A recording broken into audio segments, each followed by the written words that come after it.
Are you smart enough to work for the EU? This is the provocative title of the EU Affairs newspaper journal edition, however you want to call it, Politico, which is a European edition of the American news organization Political, which reports about political affairs in the European Union and generally a global level.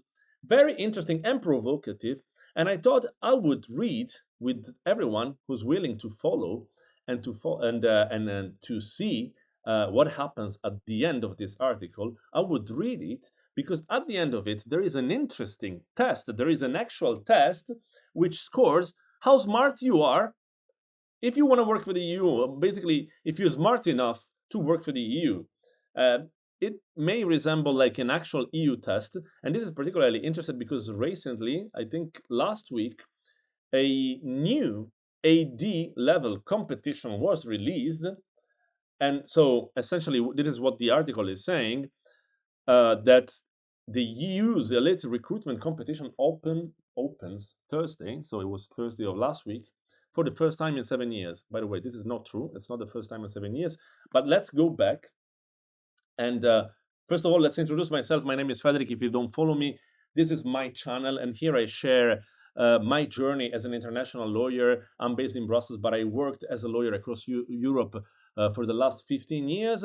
And in this channel, as I said, I focus on lawyering, professional and personal development, and my career as an international lawyer in the EU bubble with the hope to help as many people as possible. And because many people were interested in some previous videos which I shared on how to get jobs in the EU bubble, my path and my journey in Brussels and in the European Commission, maybe this is going to be particularly interesting for those people or for even for other people who may be interested in joining the European institutions and the EU.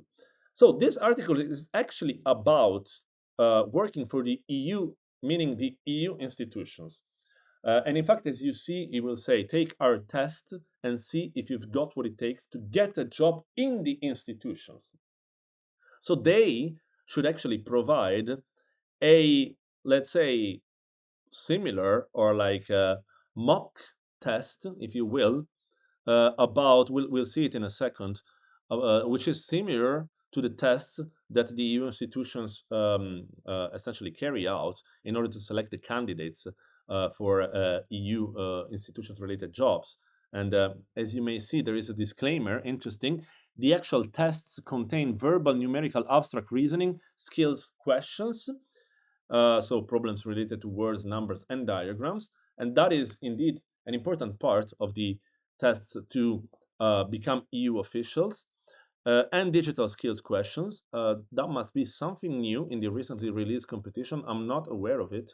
We've skipped these questions in favor of the third part, EU knowledge. So let's maybe do it and see. Let's maybe do it and see if these questions are actually, in my view, questions which you may possibly encounter in the actual EU tests, because I've been through it and I can judge. But before that, I just wanted to have a look at the article, at the actual article, and at some of the information which was shared, because I have something to say. And in any case, just to clarify, whatever I share here in this channel reflects my personal opinion, and I say everything in my personal capacity, Federic Rombi, not in the capacity of myself as an EU official. So the article is saying, interestingly, the EU's elite recruitment competition, okay, well, many thanks, opens Thursday, meaning Thursday of last week. In fact, the article is from 5th of February, for the first time in 7 years. But would you pass it? First of all, it's not the first time in 7 years that the European institutions have published a competition to recruit officials. This is actually incorrect. It's probably the first time in 7 years that the European institutions are published a competition about generalist profiles, which is, which correspond to the 85 grade. And in fact, if I'm not mistaken, the last one was published in 2019, but the EU institutions have published several competitions for specialized profiles, and in my personal opinion, those competitions are generally easier than the 85 for one simple reason. There are less candidates. 85, I mean, For 85 competitions, you have thousands and thousands of candidates because generally, and I don't have the competition notice in front of me, generally they're open to any graduate with a diploma, like with a recognized EU recognized diploma from any member state in the EU. And so the article is saying, indeed, successful applicants eligible for roles at grade 85. So this is probably the first 85 generalist competition in the last 7 years, which is different, which come with a monthly package of, yeah, whatever 85s get at this moment in time. And I think, I mean, the economic, let's say, financial estimation seems correct, as well as the chance to progress through the bureaucracy and take up influential roles. Okay, I would have a lot to say about that, but I will spare it. Tens of thousands of people are expected to take the exam. Indeed, there will be for sure more than 10,000 applications. So take our version of the test and find out if you'd make the grade. Let's say, I mean, let's see. I mean, I'm not even sure what grade you're expected to make to pass this specific test or the test, um, the actual test of the EU institutions. Some are based on actual questions and some we've made up. Okay, interesting, because they're saying some are based on actual questions and some we've made up. So maybe what I can do, based also on my experience, because I did many of these tests, I can share with those who are interested and who are still here following and watching this video, which I thought could be actually quite informative and educational, which questions are likely to be as similar as possible to the questions that you get in a real, in an actual EU competition. Based on my experience, and I did, as I said, quite a number of competitions, including before passing uh, my first competition, which I managed some years ago. But I have some experience, so I can judge. But let's just dive into the text, into the test, so that we can judge, um, we can judge ourselves. Let's start. How many official languages are there? How many EU official languages are there? This can be a tricky question, I have to say. I think that if you want to make a career in the EU institutions, this is the type of question that you should be able to reply to.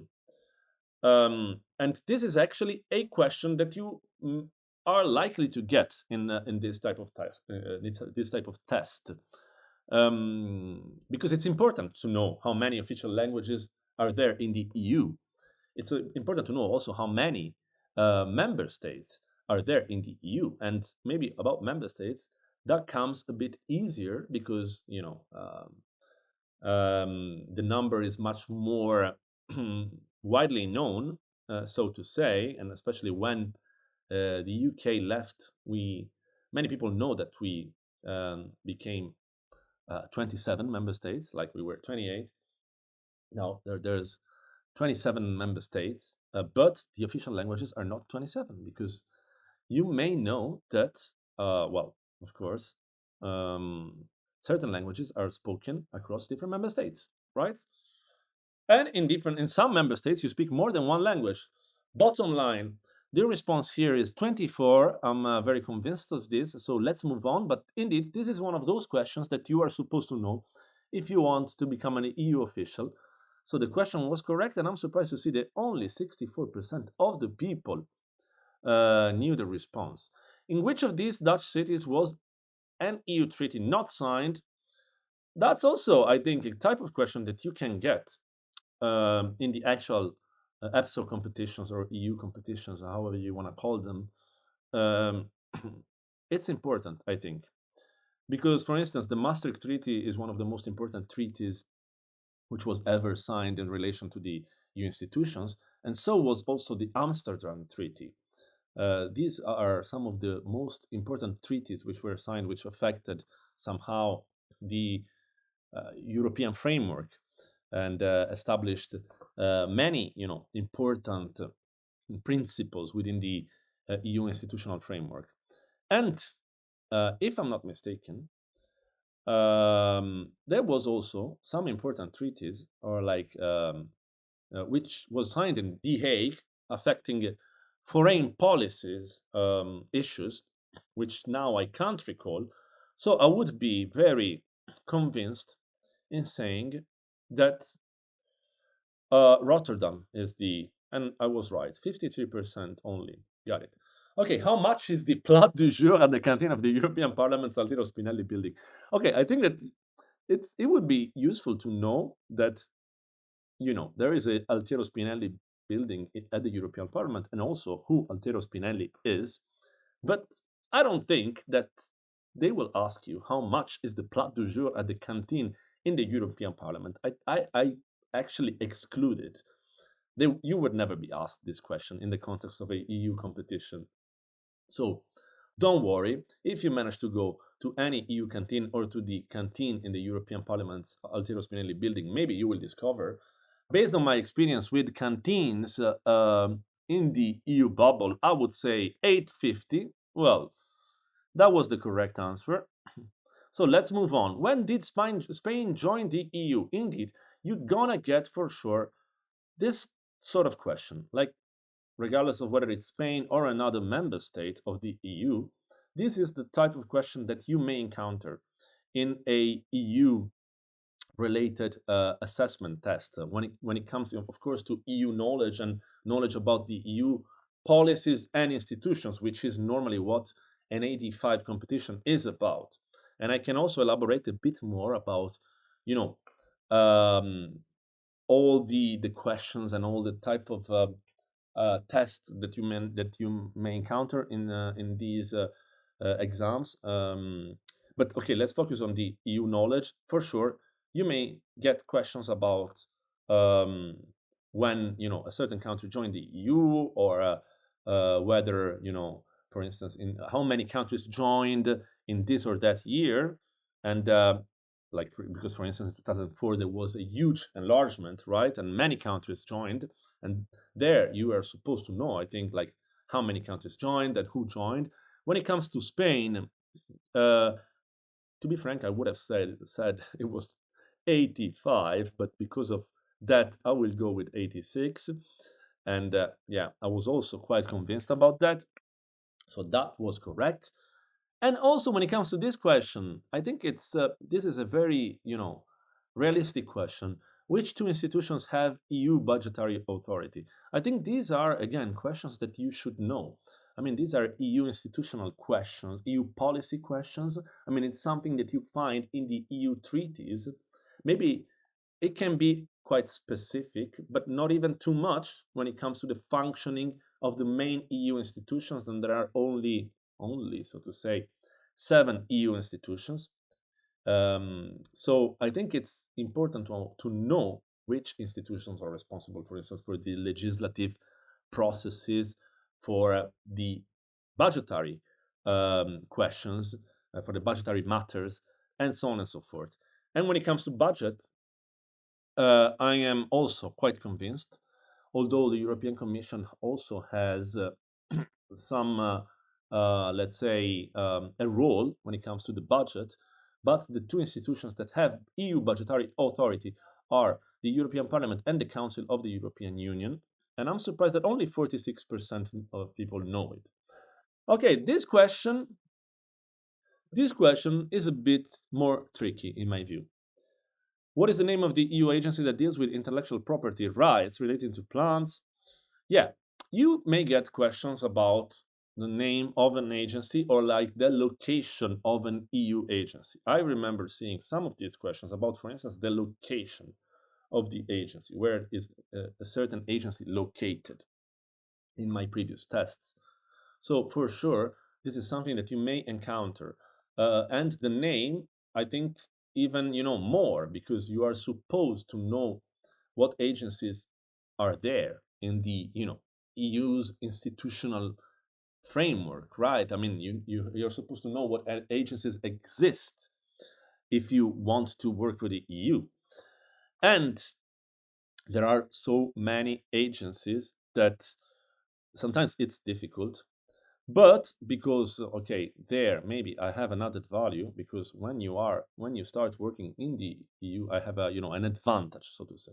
When you start working in the EU bubble and for EU institutions, then certain concepts and names and acronyms, you get used to them. Although I never worked on, matters related to plants, to be frank. Intellectual property, yeah, something.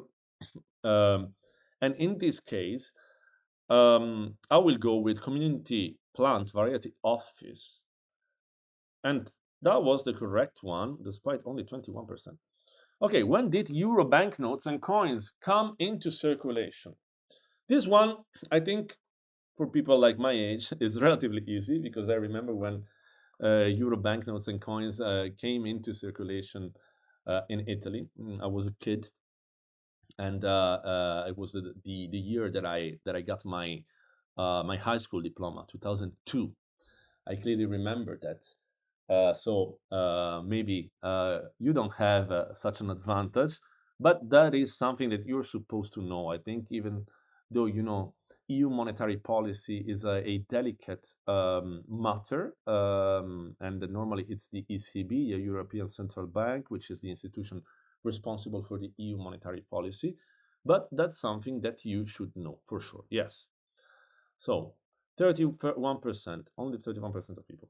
How many advocates general are there at the Court of Justice of the European Union? Very pertinent question.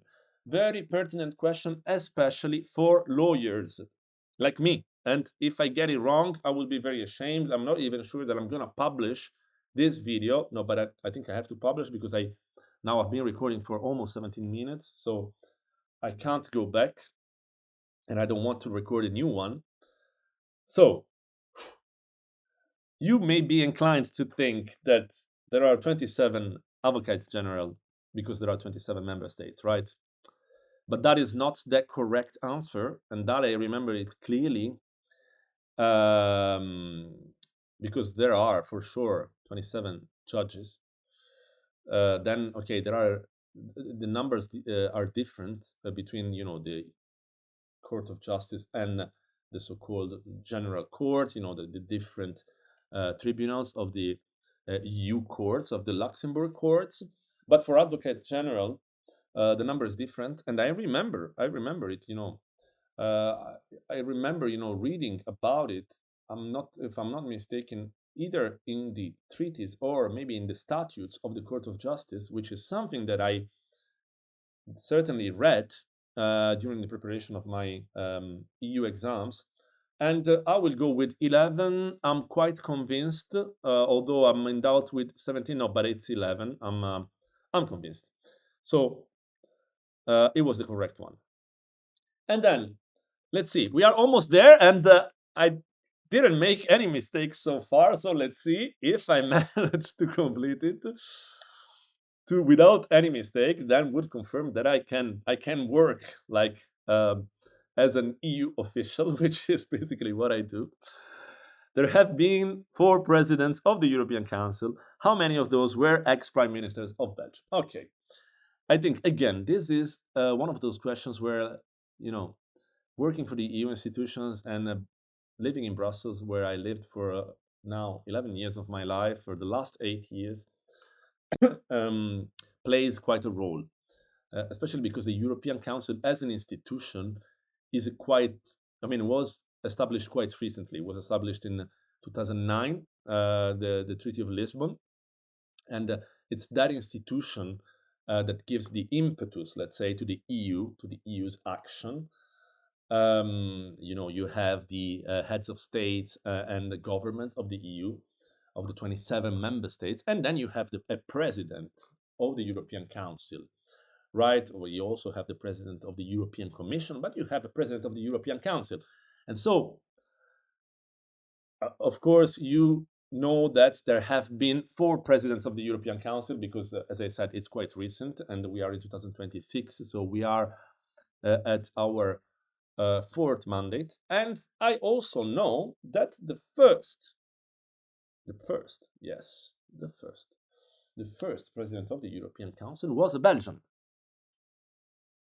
Van Rompuy. Go and check him on Google if you're interested. And I also know that there was another Belgian, which was like the predecessor of the current president of the European Council. So I easily get to two because I mean the numbers, I mean, of course, by exclusion, are easily counted. And so we move to the last question, which is what was the name of the wolf that killed Ursula von der Leyen's pet bunny Dolly? Oh my god. Okay, there is a bad thing and a good thing. The good thing, let's start with the good thing. The good thing is that you will never get this type of question in a EU competition, in a competition organized by the European institutions. Again, I speak in my personal capacity. Please disconfess me if you don't agree. I think I would find it crazy to see this type of question in a EU competition. I would exclude it in any possible case. And I mean, if you find it, please file a complaint. I mean, I'm even willing to help you if you find this type of question and to give you, to let's say lend you my brains, like because I mean, really, that would be crazy. I know that there have been crazy questions in previous competitions, but I would find it crazy, to be frank, to ask a question about personal life, even if it's the president of the European Commission. I would find it crazy. So I have no clue whatsoever. So maybe I will just go ambarabachi chico like whatever. Let's select. Oh my god, I got it right. Oh my god, I got it right. Are you Valdis? Okay, so apparently I am Valdis Dombrovskis because I got all the questions right. Okay, but admittedly, very lucky in this last response. But just bottom line, this is like, I wanted just to share a few hints and my experience in EU related tests, which I went through. And so, about this test from Politico, overall, I can say quite interesting. Not too far from the actual questions, from the actual tests that you can get if you want to get an EU related job. So I would say, I mean, I would give them a 8 out of 10 when it comes to the questions. Not all of them were very pertinent, but you had also a couple of very funny questions, and it was at least entertaining. But again, I hope you enjoyed it. And if you have questions, again, about the selection process, about this type of career path, again, I speak in my personal capacity, as I said, not in my capacity as an EU official. Please drop them in the comments. And if you enjoyed the video, please like, comment, and subscribe to the channel. It will help me very much in my YouTube journey. Please stay in touch. To the next one. Peace.